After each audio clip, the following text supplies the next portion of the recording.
ఛాయా సాహిత్యోత్సవం, ఛాయా literary festival నిన్న జరిగింది. దీనికి దాదాపు 2-3 నెలల నుంచి కూడా 2 నెలల నుంచి దీనికి ప్రకటనలు చేస్తూనే ఉన్నారు. సామాజిక మాధ్యమాల్లో విరివిగా దీనికి సంబంధించిన ప్రకటనలు వస్తూ ఉన్నాయి. ఛాయా అనేది ఛాయా రిసోర్స్ సెంటర్ అని ఒక తెలుగులో ఒక బుక్ పబ్లికేషన్ సంస్థ. అది వేరువేరు ఇతర సంస్థల సహాయం తీసుకొని ఈ కార్యక్రమం నిర్వహించారు. బిఆర్ అంబేద్కర్ ఓపెన్ యూనివర్సిటీ వాళ్ళు దీనికి సహకారం అందించి వారి విశ్వవిద్యాలయ ప్రాంగణంలో భవనాలని సౌకర్యాలని వాడుకోవడానికి ఈ ఛాయా సాహిత్యోత్సవానికి సహకారం అందించారు. వారి సహకారంతో ఇది జరిగింది. అయితే ఈ కార్యక్రమ నిర్వహణలో ఇతర పబ్లికేషన్స్ వాళ్ళు, మిగతా వాళ్ళు కూడా దీంట్లో సహకారం అందించినట్టుగా పాంప్లెట్లు చూస్తే మనకి తెలుస్తుంది. అయితే దీని ప్రత్యేకత ఏంటని చెప్పుకోవాలి. మనకి అంటే తెలుగులో సాహిత్యోత్సవాలు జరిగినాయి, యూనివర్సిటీలు చేసినాయి, ఇతర ప్రైవేట్ సంస్థలు చేసినాయి, చేయట్లేదు, జరగలేదని చెప్పటంలే. అట్లాగే తెలుగు మహాసభలు, తెలుగు రచయితల మహాసభలు, తెలుగు మహాసభలు కూడా కొద్దిగా అటు ఇటుగా ఈ కోవలోనే చెప్పుకోవాల్సి ఉంటుంది. అక్కడ అయితే భాష గురించి కూడా ఎక్కువ చర్చ జరుగుతుంటుంది. ఇది కేవలం సాహిత్యం కోసం పెట్టుకున్నారు. మనకి దీన్ని వాళ్ళు ఒక మోడల్ ఎక్కడి నుంచి తీసుకున్నారంటే Hyderabad literary festival, Jaipur literary festival, అట్లాగే బుక్ బ్రహ్మ బెంగళూరులో జరిగింది. వీటిని మోడల్గా తీసుకొని ఆ స్ట్రక్చర్ని అలా పెట్టారని చెప్పి మనకి స్పష్టంగా తెలుస్తుంది. నేను హైదరాబాద్ లిటరరీ ఫెస్టివల్ 3 సార్లు పార్టిసిపేట్ చేశాను. అది నిర్మాణం ఎలా ఉంటుంది అని చెప్పి చూస్తే అది ఇది 2 ఒకేలాగా చేశారు. అయితే దీంట్లో జరిగిన దాంట్లో బాగోగుల గురించి మనం మాట్లాడుకోవాలి. అయితే మొట్టమొదటిసారిగా తప్పనిసరిగా అభినందనలు మాత్రం తెలియజేద్దాం. లోపాలు ఉండొచ్చు, చేయాల్సిన పద్ధతులు చేయకపోవచ్చు, జరగాల్సిన పద్ధతిలో జరిగి ఉండకపోవచ్చు, కానీ ఒక ప్రయత్నం చేశారు, దానికి అభినందించాలి. తెలుగులో ఈ తరహా అంటే ఈ స్ట్రక్చర్లో మొట్టమొదటి ప్రయత్నం అని చెప్పాలి. సాహిత్యోత్సవాల్లో మొదటిది అంటలేదు, కానీ ఈ తరహా ఈ స్ట్రక్చర్లో మొదటిదని చెప్పుకోవాలి. దీని అనాలజీని మనం హైదరాబాద్ లిటరరీ ఫెస్టివల్ నుంచి తీసుకున్నాను. అలాంటిది మొదటిదని చెప్పాలి. అలా చెప్పినప్పుడు కొన్ని వందల మందిని, అంటే 700 నుంచి 800 మంది వరకు వచ్చినట్టుగా ఒక అంచనా. 800 మంది సాహిత్యకారులను ఒక చోట తీసుకొచ్చారు.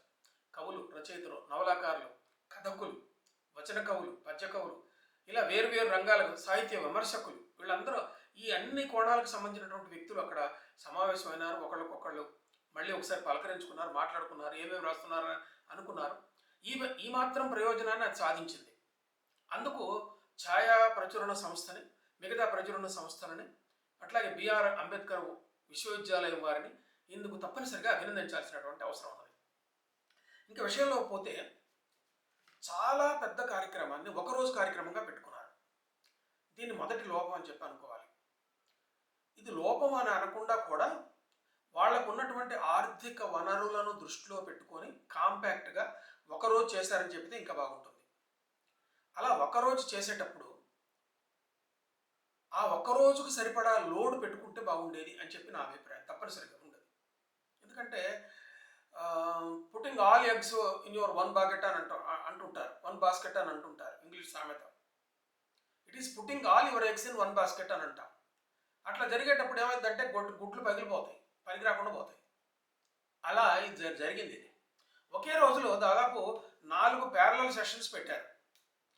4 ప్యారలల్ సెషన్స్లో ఒకటి లోగిలని, ఇంకొకటి ముంగిలని, ఇంకొకటి కితాబ్ అని పెట్టారు. అలాగే కవులందరూ కలిసి మాట్లాడుకునేది కితాబ్ అని పెట్టారు. ముచ్చట్లు అని పెట్టారు. ఈ స్ట్రక్చర్ అంతా కూడా హైదరాబాద్ లిటరరీ ఫెస్టివల్ స్ట్రక్చరే జరిగింది. ఇది అయితే ఇక్కడ దాంట్లో ఒక సౌకర్యం ఏంటంటే రచయితలు వస్తారు, వాళ్ళ పుస్తకాలను పరిచయం చేస్తారు, వాళ్ళ పుస్తకాల గురించి మాట్లాడతారు. రచయిత సంతకం పెట్టించినటువంటి పుస్తకాన్ని పాఠకులు తీసుకుంటారు. హైదరాబాద్ లిటరరీ ఫెస్టివల్లో అమితాబ్ ఘోష్ అని ఇట్లా రకరకాల మంది కొత్త ఇప్పుడు లేటెస్ట్గా కరెన్సీలో ఉన్నటువంటి కవులు చాలామంది, రచయితలు చాలామంది వస్తారు, నవల రచయితలు. వాళ్ళ ప్రత్యక్షంగా చూడటం ఒక అనుభూతి అని చెప్పి పాఠకులు భావిస్తారు. ఇలాంటి ఘట్టం కూడా ఇందులో ఒకటి జరిగింది. అయితే ఇంత చిన్న కార్యక్రమంలో 14 పుస్తకాల ఆవిష్కరణకు పెట్టుకోవడం, ఇంత చిన్న కార్యక్రమంలో ఇంత పెద్ద లిస్ట్ పెట్టుకోవడం, ఒక్కొక్క సెషన్కి 50 నిమిషాలు మాత్రమే టైం ఇవ్వడం, 50 నిమిషాలలో 3 ప్రధానమైనటువంటి వక్తలు, ఒక మోడరేటర్ మాట్లాడటం. ఈ స్ట్రక్చర్లో జరిగినటువంటి విషయం ఏంటంటే ప్రధానంగా చెప్పుకోవాల్సింది రకరకాల అంశాలు పెట్టుకున్నారు. దక్షిణాది స్వరాలు అన్నారు, తెలుగు సాహిత్యంలో కొత్త కాపు అని అన్నారు, అట్లాగే ఆధునిక నాటక రంగం గురించి ఇందులో ఒక సెషన్ జరిగింది. సామాజిక అంశాలను ప్రతిబింబించడంలో దక్షిణాది వాళ్ళు చేసినటువంటి ఇది పాత్రను గురించి చెప్పారు. సాహిత్యం, సినిమా దీనికి సంబంధించినటువంటి డిస్కషన్ కూడా జరిగింది. అనువాదం గురించి, సమకాలీనత గురించి జరిగింది. నలుగురు ప్రముఖులు వారసత్వం ఇటు గురించి మాట్లాడటం జరిగింది. అట్లట్లా గోరటి వెంకన్న వాగ్గేయం, ఇటు కూడా వాగ్గేయం వైపు కూడా వచ్చింది.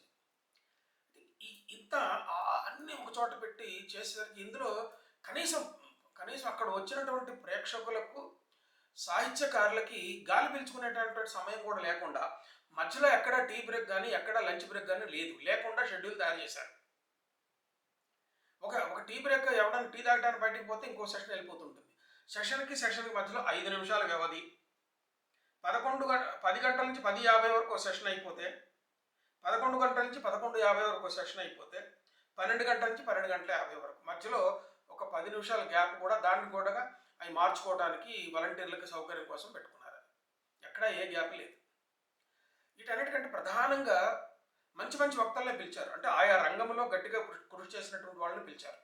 ఒక నవలకు సంబంధించి కానీ, ఒక కథకులకు సంబంధించి కానీ, అట్లాగే నాటక రంగానికి సంబంధించిన కానీ, మీరు ఏ విభాగం తీసుకున్నా కానీ దాంట్లో పరిణతమైనటువంటి వాళ్ళు, మంచి పని చేసినటువంటి వాళ్ళని పిలిచారు. మోడరేటర్లు కొన్ని సందర్భాల్లో దానికి సంబంధం లేని ప్రశ్నలు అడిగినవి కూడా మనకు కనపడ్డాయి అని అప్పుడక్కడ నేను చూశాను. అట్లాగే ఆ క్వశ్చన్స్ కూడా స్ట్రక్చర్డ్గా ప్రిపేర్ అయ్యి ఇంకా బాగా పకడ్బందీగా చేస్తే బాగుంటుందని అనిపించింది నాకు. అట్లా వచ్చిన వక్తలు కొంతమంది అడిగిన ప్రశ్నలతో సంబంధం లేకుండా వాళ్ళ బయోడాటా చెప్పడం, లేకపోతే వాళ్ళు ఏం చెప్పాలనుకున్నారో చెప్పడం, ప్రశ్నలతో సంబంధం లేకుండా చెప్పడం అన్నది కొన్ని సెషన్స్లో జరిగింది. ఇది కూడా దీన్ని నివారించాల్సినటువంటి బాధ్యత ఆర్గనైజర్స్ మీదనే ఉంటుంది. అది కనుక ఇక్కడ మనం ఇక్కడ చెప్పుకోవాల్సింది ఏంటంటే ఇదొక లోపంగా మనకు కనపడుతుంది. ఇంకొకటి ఈ సెషన్స్ అన్నింటిలో కూడా ప్రధానమైన లోపం ఏంటంటే ఇంటరాక్షన్ లేకపోవటం. ప్రశ్న సమాధానం అట్లే ఒక గంట సేపు పాటు, ఒక 50 నిమిషాల పాటు ప్రేక్షకులలో చాలామంది సాహిత్యకారులు, గొప్ప సాహిత్యకారులు ఉన్నారు. వేదిక మీద మాట్లాడిన సాహిత్యకారుల కన్నా వేదిక ముందున్నటువంటి వాళ్ళలో పెద్ద సాహిత్యకారులు, అనుభవం అనేవాళ్ళు, అన్ని రంగాల్లో అనుభవం ఉన్నటువంటి వాళ్ళు ఉన్నారు. వేదిక మీద ఉన్నటువంటి వాళ్ళు మాట్లాడిన దాని మీద కింద నుంచి ప్రశ్నలు వేయటం కానీ, ఒక ఇంటరాక్షన్ జరగటం కానీ ఇందులో జరగలేదు. అసలు ఇంటరాక్షన్ అనేదాన్ని పూర్తిగా నిషేధించారు. అసలు లేదు. ఎవరైనా ప్రశ్న అడగడానికి ప్రయత్నం చేసినా కానీ ఇందులో లేదంటే వచ్చే సంవత్సరం పెట్టుకుందాం అవసరం అయితే అని చెప్పి అన్నారు. ఇది చాలా పెద్ద లోపం. అసలు ఇంటరాక్షన్ అనేది లేకపోతే వచ్చిన సాహిత్యకారులు మాట్లాడేటటువంటి అవకాశం, అంటే కనీసం సూటిగా ప్రశ్న అడిగేటటువంటి అవకాశం లేకపోతే లైవ్గా ఇంత ఖర్చు పెట్టుకుని పెట్టడం ఎందుకు? జూమ్ మీటింగ్లో ఆన్లైన్ పెడితే ఇష్టం ఉన్న వాళ్ళందరూ చూస్తారు కదా, మాట్లాడే వాళ్ళది వింటారు కదా. కేవలం వినటం మాత్రమే అయ్యేటట్టు ఆన్లైన్లో కూడా చేయొచ్చు. దానికి ఆఫ్లైన్లో ఇంత ఖర్చు పెట్టి చేయాల్సినటువంటి అవసరం లేదు. ఈ విషయాన్ని ఆర్గనైజర్ గుర్తించలేదు. అఫ్కోర్స్ దీన్ని అదేదో పెద్ద కొంప మునిగిపోయేంత లోపం అనకుండా కానీ ప్రయోజనం అనేది చాలా మినిమంగా ఉంది దీనివల్ల అని చెప్పి చెప్పాలనుకుంటున్నాను తప్పనిసరిగా. దీన్ని వచ్చే సంవత్సరం మళ్ళీ ఛాయ కానీ ఇంకొకరు కానీ సాహిత్యోత్సవం చేస్తే దీన్ని అధిగమించాల్సినటువంటి అవసరం ఉన్నది. అఫ్కోర్స్ అంటే 3 రోజులు జరగాల్సినటువంటి పెద్ద ప్రోగ్రామ్ని ఒకే దాంట్లో పెట్టడం అన్నది కొంత. హైదరాబాద్ లిటరరీ ఫెస్టివల్ వాళ్ళు కూడా 4-5 సెషన్స్ పెడతారు. 4-5 ప్యారలల్ సెషన్స్ జరుగుతుంటాయి. ఎవరికి నచ్చిన టాపిక్ దగ్గరికి వాళ్ళు వెళ్ళిపోతారు, మాట్లాడుతుంటారు, ఇంటరాక్షన్ జరుగుతుంటుంది. అది బాగానే ఉంటుంది. అట్లాగే ఒక బుక్ ఎగ్జిబిషన్ జరుగుతుంది, పుస్తకాలు అమ్ముకుంటారు. దాంతోపాటు ఫుడ్ కోర్టులు కూడా ఉంటాయి. ఆ ఫుడ్ కోర్టులలో రకరకాల తినుబండారాలు అమ్ముకునే వాళ్ళు వస్తారు, బట్టలు అమ్ముకునే వాళ్ళు వస్తారు. కాదు, అది కొంచెం పెద్ద స్థాయిలో జరుగుతుంటుంది. దాని సంగతి అప్పట్లో పెడితే దానికి అనుకరణగానైనా ఒక బుక్ స్టాల్ కూడా వచ్చింది. అవసరమైనటువంటి వాళ్ళు కొనుక్కోనుకున్నారు. బాగానే జరిగింది. అట్లాగే అక్కడ ఇంకొక చిన్న లోపం నాకు కనపడింది ఏంటంటే, అది భౌతికమైనటువంటి సౌకర్యానికి సంబంధించిన లోపం ఒకటి ఏం కనపడిందంటే, అక్కడ ఫుడ్ కోర్ట్ ఏది లేదు.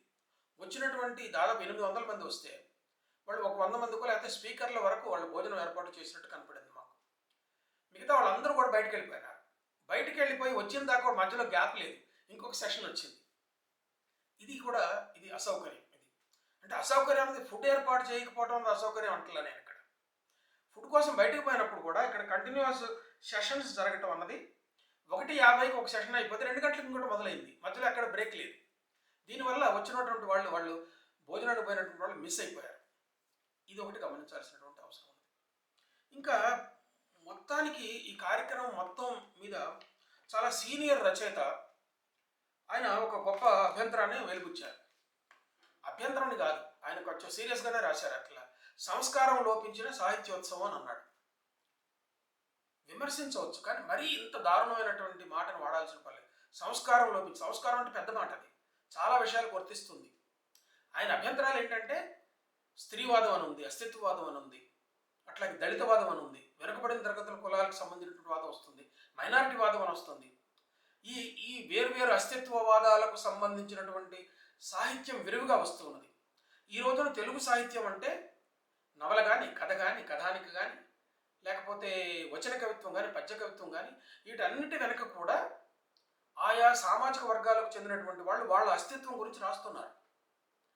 అసలు సాహిత్య మార్గం అంతా ఇలా ఉన్నప్పుడు ఈ ఈ కేటగిరీలు, ఈ టైపోగ్రఫీ ఇది పెట్టకుండా ఈ సెషన్స్కి ఎన్నుకున్నటువంటి పద్ధతే లోపభూయిష్టంగా ఉన్నది.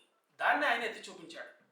ఇప్పుడు సెషన్కి ఎన్నుకున్నదంటే ఈ దక్షిణాది స్వరాలు అని ఒకటి, తెలుగు సాహిత్యంలో కొత్త కాపు అని ఒకటి, నాటక రంగం ఒకటి, సాహిత్యం, సినిమా, జమిలి అని ఒకటి. ఈ సెషన్స్లో తీసుకున్నటువంటి అంశాలన్నీ కూడా ఆధునికంగా వస్తున్నటువంటి సాహిత్య ధోరణులకు సంబంధించినవి కావు. తర్వాత ఒకే రోజు సెషన్ పెట్టుకున్నప్పుడు, ఒకటే రోజు సాహిత్యోత్సవం చేయాలని అనుకున్నప్పుడు దక్షిణాది భాషల వాళ్ళను కూడా పిలవకుండా కేవలం తెలుగు వాళ్ళకి మాత్రమే పరిమితం చేసి ఉన్నట్టయితే ఇంకాస్త బాగుండేది.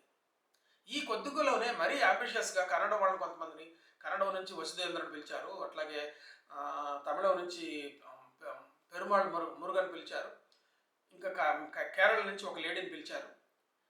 దానికి కూడా కొంత సమయం పోయింది. ఆ ఉన్న సమయంలో ఉన్నంత వరకు తెలుగు వాళ్ళతోటే సెషన్ నడిపించి ఉన్నట్టయితే, తెలుగు వాళ్ళతోటే సాహిత్యోత్సవం నడిపించి ఉన్నట్లయితే ఇంకా చాలా బాగుండేది అని అనిపించింది. అట్లాగే రచయితలతో కూడా ఇంటరాక్షన్ జరిగింది, వాళ్ళు మాట్లాడుకున్నారు. ఇది ఒకటి. తర్వాత భౌతికమైనటువంటి ఇంకొక సర్దుకోవాల్సినటువంటి విషయం ఏంటంటే చిన్న స్పేస్ దొరికింది అక్కడ. ఒక లోగిలి అన్నది ఒకటి పెద్దగా కనపడింది, అట్లాగే ముంగిలి, మిగతా చిన్న చిన్న రూమ్స్ దొరకటం వల్ల అక్కడ నిలబడటానికి కూడా స్పేస్ లేక ఇబ్బంది పడ్డారు. ఏది ఏమైనా ఆల్ సెడ్ అండ్ డన్ మంచి కార్యక్రమం జరిగిందని చెప్పాలి. ఎన్ని లోపాలున్నా, ఎంత నిర్వహణపరమైనటువంటి లోపాలున్నా, తర్వాత మిగతా అంటే సాహిత్యానికి అంశాలను ఎన్నుకోవటం విషయంలో లోపాలున్నా, ఆ ప్రోగ్రామ్ స్ట్రక్చర్ చేయడంలో లోపాలున్నా, ఏ లోపాలున్నా కొంత ప్రయోజనం జరిగిందని తప్పనిసరిగా చెప్పాలి. సాహిత్యకారులందరూ ఒక చోటకు వచ్చారు, విడిగా వేదిక మీద కాకపోయినా విడిగా కొంత ఒకళ్ళు ఏమేమి పని చేస్తున్నారని తెలుసుకున్నారు, కొంత ఇంటరాక్షన్ జరిగింది, ఒకళ్ళు మళ్ళీ ఒకసారి ముఖముఖాలు చూసుకొని మాట్లాడుకునే అవకాశం దొరికింది. ఇంతవరకైనా సాహిత్యోత్సవం కొంత ప్రయోజనం సాధించిందని చెప్పచ్చు. ఈ అనుభవాన్ని దృష్టిలో పెట్టుకొని వచ్చే సంవత్సరం నాటికి మళ్ళీ ఇలాంటి సాహిత్యోత్సవం చేసేటట్లయితే 2 రోజులు కానీ 3 రోజులు కానీ కార్యక్రమం పెట్టుకొని దానికి అవసరమైనటువంటి ఆర్థిక వనరులను ముందుగానే ఏర్పాటు చేసుకొని కొంతమంది ఫిలాంథ్రపిస్టులు కానీ, కొంతమంది సంస్థలను కానీ కలుసుకొని, అట్లాగే కార్పొరేట్ సహాయం గురించి కూడా తీసుకొని 3 రోజుల పాటు వ్యవస్థ ఏర్పాటు చేసుకొని దానికి అనుకూలంగానే పెయిడ్ సర్వీసెస్ కొంత ఇవ్వచ్చు. భోజనం కానీ, టీ కానీ, ఏదైనా సరే పెయిడ్ సర్వీసెస్ ఇవ్వచ్చు. వచ్చిన వాళ్ళు డబ్బులు పెట్టగలరు చాలామంది, కాబట్టి దానికి ఇబ్బంది ఏం లేదు. ఇలా ఒక మంచి వాతావరణాన్ని ఏర్పాటు చేయగలిగితే బాగుంటుంది. అంతేకాకుండా ఇదంతా భౌతికమైనటువంటి నిర్వహణకు సంబంధించింది అయితే అసలైనటువంటి విషయానికి సంబంధించినటువంటి నిర్వహణలలో ఆధునిక సాహిత్య ధోరణులు ఎట్లా ఉన్నాయి, నవలలో కానీ, కథలో కానీ, కథానికలో కానీ, లేకపోతే వచన కవిత్వంలో కానీ, వాగ్గేయ కవిత్వంలో కానీ, జానపద సాహిత్యంలో కానీ, ఈ విషయాల్లో ఆధునికమైనటువంటి పోకడలు ఎలా ఉన్నాయి, వాటికి సంబంధించి సెషన్స్ని ఎలా ఏర్పాటు చేసుకోవాలి. ఇప్పటిలాగా మోడరేటర్ ఒకడు ఉండి మిగతా వాళ్ళు క్వశ్చన్ ఆన్సర్ పద్ధతిలో, దీన్ని సింపోజియం పద్ధతిలో కాకుండా ఇంకొక పద్ధతిలో పెట్టుకోవచ్చా, దీని గురించి ఆలోచన చేస్తే బాగుంటుందని అనిపించింది. తప్పనిసరిగా ఇలాంటి సాహిత్యోత్సవాలు యూనివర్సిటీలు నిర్వహించే సదస్సుల కంటే తప్పనిసరిగా భిన్నంగా ఉంటాయి. యూనివర్సిటీలు నిర్వహించేటటువంటి సదస్సులకు వాటి భిన్నమైన నేపథ్యం ఉంటుంది, భిన్నమైన పర్పస్ ఉంటుంది, వాటి లక్ష్యం వేరు. ఒక జాతీయ సదస్సు కానీ, అంతర్జాతీయ సదస్సు కానీ నిర్వహిస్తే ఒక్కొక్క పేపర్ ప్రజెంటర్కి 40 నిమిషాల టైం కానీ, 30 నిమిషాల కానీ టైం ఇస్తారు. అంటే ఐడియల్ టైం. కొన్ని చోట్ల ఇట్లా జరగటం లేదు, అది వేరే విషయం. ఒక 20 నిమిషాలు పేపర్ ప్రజెంటేషన్ చేసుకుంటే ఒక 10 నిమిషాలు చర్చకు ఉంటుంది. చర్చ జరుగుతుంది, దాని తర్వాత ఒక పుస్తకం వస్తుంది. ఆ పర్పస్ వేరు, వాళ్ళు పెట్టేది వేరు, దాని నిర్మాణం వేరు, దానికి ఆర్థిక వనరులు వేరు, అవన్నీ వేరే ఉంటాయి. అలా జరగాలని మేము కోరుకోవట్లేదు. ప్రచురణ సంస్థలు నిర్వహించే ఈ సాహిత్యోత్సవాలు కూడా ఇంతకంటే ఫలప్రదంగా నిర్వహించవచ్చు అని అనిపిస్తున్నది. చివరిగా చెప్పేది ఏంటంటే, ఎన్ని ఉన్నా, ఏ లోపాలు ఉన్నా, లోపాలని కూడా అనటం లేదు, ఎన్ని విధాలైనటువంటి ఇవి ఉన్నా కూడా వచ్చేసారి చేసుకోవడానికి అవకాశం ఉంటుంది. ఈ అనుభవాన్ని తొలిమెట్టుగా ఉపయోగించుకోవచ్చు అని చెప్పి నేను ఛాయా మోహన్ గారు, ఆయన వ్యక్తిగతంగా కూడా నాకు మిత్రుడు, ఆయనకి నా కార్యనిర్వాహకులు అరుణంకులత, అతను వీళ్ళంతా చేశారు. చాలామంది వాలంటీర్లు పనిచేశారు, సాహిత్యకారులు దీనికోసం పనిచేశారు. ఒక పేరు చెప్తే చాలా పేర్లు చెప్పాల్సి వస్తుంది, ఎక్కువ మంది నాకు మిత్రులే. వాళ్ళందరినీ అభినందిస్తూ ఉన్నాను, మంచి కార్యక్రమం చేశారు. సాహిత్యకారులు మళ్ళీ ఒకసారి సాహిత్యం గురించి ఆఫ్లైన్లో ఆన్లైన్లో మళ్ళీ చర్చ చేసుకోవడానికి ఒక అవకాశం దొరికింది. ఇప్పుడు కూడా సోషల్ మీడియాలో చాలా చర్చలు, దీని మీద రివ్యూలు జరుగుతున్నాయి. అందుకు కూడా అలా జరగడానికి అవకాశం ఎందుకు వచ్చింది? ఇది నిర్వహించబట్టే వచ్చింది కదా. కాబట్టి ఎన్ని లోపాలున్నా పని చేస్తూ పోవాలి, అన్నీ పర్ఫెక్ట్గా ఎవరు చేయలేరు. కనుక ఛాయ ప్రచురణ సంస్థని, దీనికి తోడ్పాటుగా ఉన్నటువంటి మిగతా ప్రచురణ సంస్థలని, బిఆర్ అంబేద్కర్ విశ్వవిద్యాలయం వారిని, ఇందుకోసం కృషి చేసినటువంటి వాలంటీర్లు అందరినీ కూడా అభినందిస్తూ సెలవు తీసుకుంటున్నాను. మిత్రులారా, ఈ వీడియో మీకు నచ్చితే లైక్ చేయండి, ఇతర బంధుమిత్రులకు షేర్ చేయండి, సబ్స్క్రైబ్ చేసి పక్కన ఉన్న బెల్ బటన్ నొక్కండి. దీనివల్ల ఏమవుతుందంటే, నేను కార్యక్రమాన్ని అప్లోడ్ చేయగానే మీకు నోటిఫికేషన్ వస్తుంది, మీరు చూడొచ్చు. ఎక్కువ మంది దీన్ని ఉచితంగా చూసేటటువంటి అవకాశం ఉంటుంది. నమస్తే.